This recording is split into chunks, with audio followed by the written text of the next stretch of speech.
Ang purpose po ng ating video ito ay para makapag-share ng knowledge, makatulong sa kapwa natin marino, sa mga gustong magmarino at nagmamahal sa mga marino.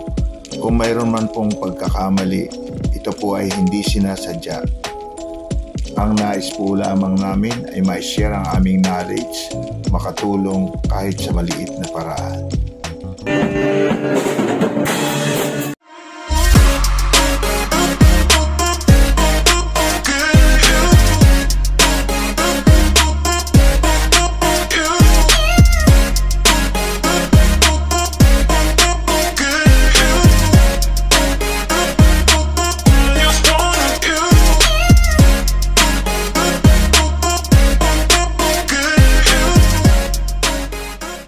As per SOLAS regulation, kinakailangang ibaba ang lifeboat, patakbuhin sa tubig o waterborne every 3 months. At alam natin na mas marami ang nadidisgrasya, namamatay during lifeboat drills kaysa naiiligtas ng lifeboat. Kaya napakaselan at kailangan ang dobling pag-iingat pag nagla-launch ng lifeboat during drills. May iba't ibang type ang lifeboat, tulad ng open type lifeboat sa mga lumang barko pero obsolete na to due to safety reason. Ang totally enclosed lifeboat with gravity type davit at ang free fall lifeboat. Maraming paghahanda, pag-check bago i-launch o i-waterborne ang lifeboat. For safety reason, simula nang tayo maging kapitan, ako mismo nagsusupervise sa pagbababa ng lifeboat during drills o kahit anong maintenance ng lifeboat na kailangang ibaba ito. Una sa lahat, kailangan ikabit ang fall preventer sa unahan at tulihan ng lifeboat, kahit maintenance man yan o lowering ng lifeboat para safe ang tao sa loob. Bago magpatakbo ng lifeboat, unang-una kailangan natin i-check yung fuel. Dito sa lifeboat na to, walang level gauge. Yung ginagawa namin, dito tayo sa cap, titingnan na lang kasi wala man tayong dito, yung level gauge. Minsan yung iba, dipstick. Okay. Tapos tingnan natin yung main valve niya. Suction valve kung bukas. Kasi minsan pag may ginagawang maintenance, sinasara to. Ngayon, dapat kailangan ko ito. Nakabukas. Dahil kung hindi i-start. Walang fuel. Walang fuel na papasok.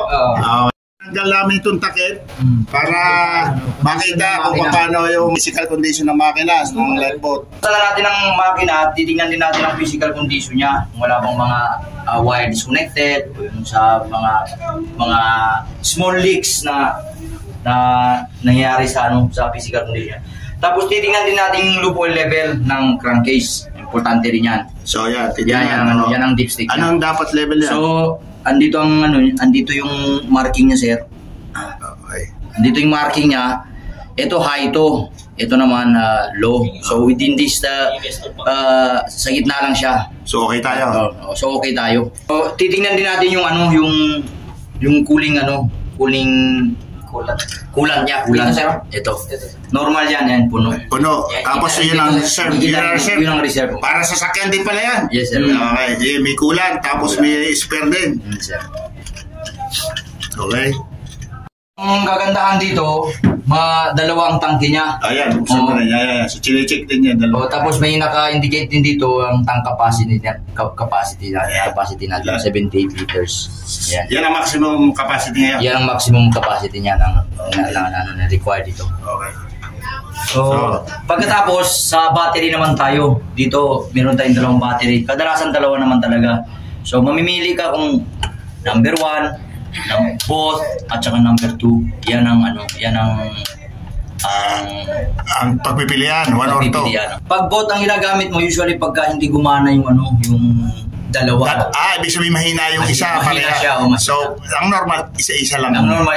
Kadalasan mga inspector, tinatanong nila, pinapa-start nila ng isa lang battery. Dos muna. Start natin sa dos. Start natin sa dos. Otoy, paano pag-start? Alam mo? Sir, kung nasa glow? Glow. Ibig sabihin ng glow na yan, kumbaga i-preheat mo siya. Naka-glow. Okay. mga yan, tapos i-start na, nawala na yung pula. Ayan, start. Ayan.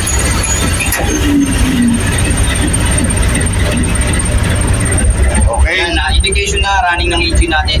May RPM na tayo. Ahead, guard!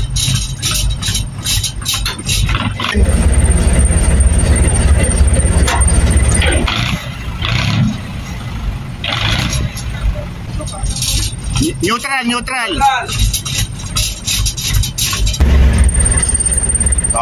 Okay, astern, astern.